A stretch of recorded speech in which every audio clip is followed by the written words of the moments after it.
Assalomu alaykum do'stlar. Bu kech payti sog'ilgan suti molimizni 9 litr, 10 litrli paqirda 10 litrga yetib bormadi, lekin 9 litr aniq chiqadi. Bu o'zimizning mol. Kecha kuni Jo'jadan olib kelgan. Xoldonbek Jo'ja bozoridan olib kelgan. Yemlari. Bu yemni tarkibi silioz, kepay kunjara, soda bor, tuz bor.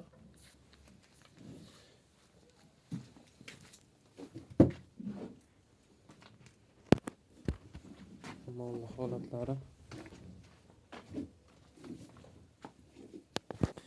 Yelimini kecha yaxshi ko'rsatdim, mana ko'rishlaring mumkin. Yelimlari katta-katta. Tutamlari ham mana. Do'stlar, vobshe egasi aytgandan ham zo'r chiqdi mol, sababi yelimlarni ham ko'rishlaring katta yelim.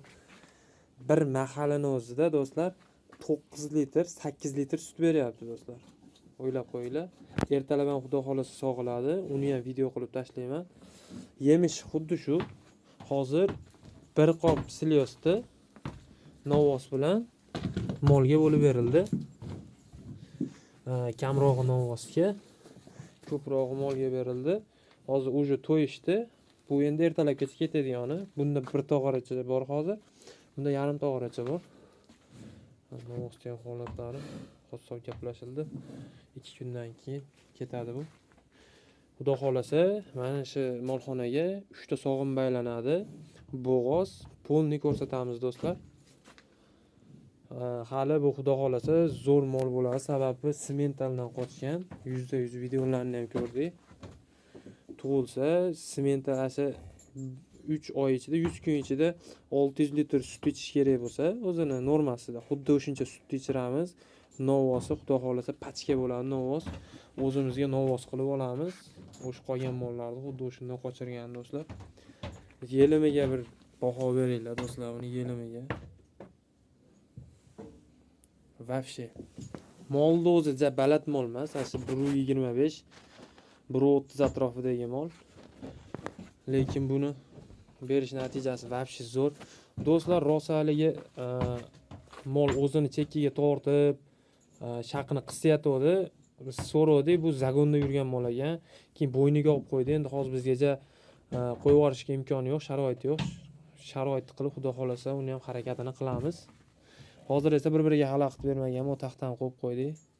Novvos mol tarafga orqasini qilib olayotgandim, molga xalaqit beryotgandim. Hozir olib qo'ydik.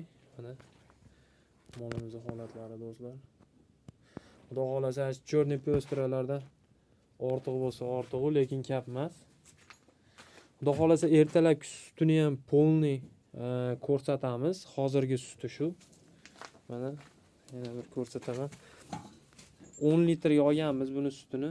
Yangi bo'g'oz bo'lishidan oldin 15 litr bergan ekan dedi. 15 litr bergan. Hozir 10 litr beryapti dedi. Endi biz o'zimiz ratsionga sekin o'tyapmiz. Hozir kepin kunjara bu hozirchalik narsa, ideal ko'rimda beramiz. Agar u effekt bermasa, keyin rizq baraka degan yem bor. Xuddi o'shundan beramiz do'stlar. Effekti qaysi birida zo'r bo'lsa, 7 oylikgacha molni sog'amiz. 7 oylikgacha sutini olamiz do'stlar. Keyin albatta yozib qoldiringlar, sizlarda yog'li sutni, keyin yog'siz sutni qanchadan olyapti? Bizda yog'li sutni 5000 olyapti ekan do'stlar, yog'siz sutni 2500 olyapti ekan do'stlar. Bu quvvadagi holat bu. Agar quvvali do'stlarimiz bo'lsa, qayerda qimmatroq olishini aytsalaring. Yog'li topshirsangiz yaxshi bo'ladi. Mehnati kamroq bo'ladi. Yog'sizni o'ta arzon olishar ekan. 2500 dan emas ekan do'stlar, 2400 so'm olyapti ekan. Bugun men pulni gaplashdim. Xullas, narxi endi oshadi, qishga oshadi deyapti. Endi oshsa ham do'stlar 3000 bo'lsa ham arzon-da, 1 litr sut. Sababi 1 kilo o'zini yemi ham 6000 bo'ladi. Ideal ko'rimda 1 kilosi 6000 bo'ladi do'stlar. Bu kamida 4,5 kilo ideal ko'rinmaydi. 15 kiloga mo'ljallab, 15 litrga mo'ljallab yem tayyorlanadi. Xuddi shunday qilib beriladi. Lekin mol vafshi zo'r mol ekan. Menga yoqdi. Pulini xudo xolasa oqlayapti. Orqasini ham ko'rishlari mumkin. Orqasi ham hali puchuq, sut emmagan mollardan emasda do'stlar. Orqasi ham keng. Yelimlari ham bir paqir kelib turibdi sog'ilgandan keyin ham.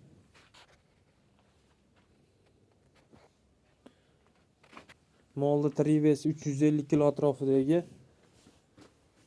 350 kilo 400 kilo deylik, eng ko'p 400 kilolik mol.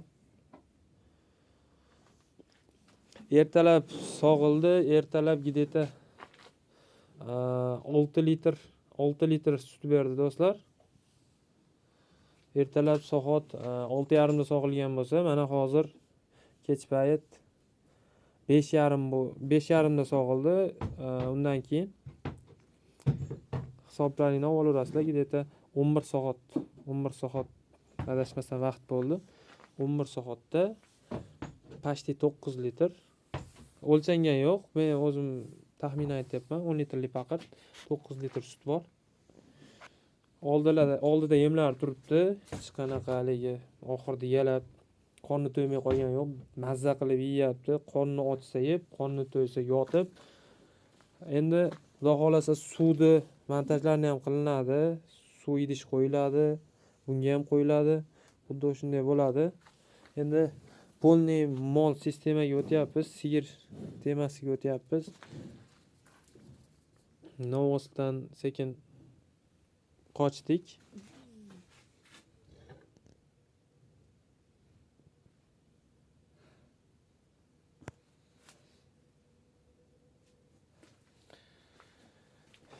Shunaqa gaplar do'stlar. Bizni quvada ideal ko'rim yo'q ekan. Endi men 20 kilometr nariyoqqa borib yaka tut olib kelyapman do'stlar, Marg'ilonga yaqin joydan. Bu yoq endi Sharxonda bor ekan. Bizni quvada bo'lsa zo'r bo'lardi, olib kelish oson bo'lardi. Hozir yaka tutdan ham so'rasam sigirdiki yo'q, faqat novosniki bor deyapti. Endi Marg'ilonga borib kelishim kerak, Yazavon yo'liga borishim kerak. Shunga o'ylanib turibman. Hozircha Kunjara kepedi sekin uryapman. Xudo xolasa to'g'ri kelib qolsa, ertaga olib kelib qolsa, unga o'tamiz.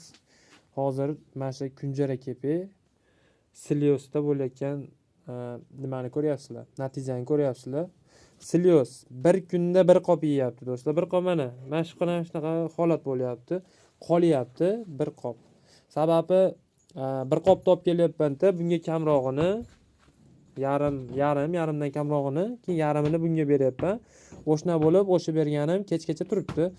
Kichkina molni bir yaxshi tarafi kam yerkan. Endi sutni ham to'g'ri kamroq beradi, lekin sizda kamroq rasxod bo'ladi.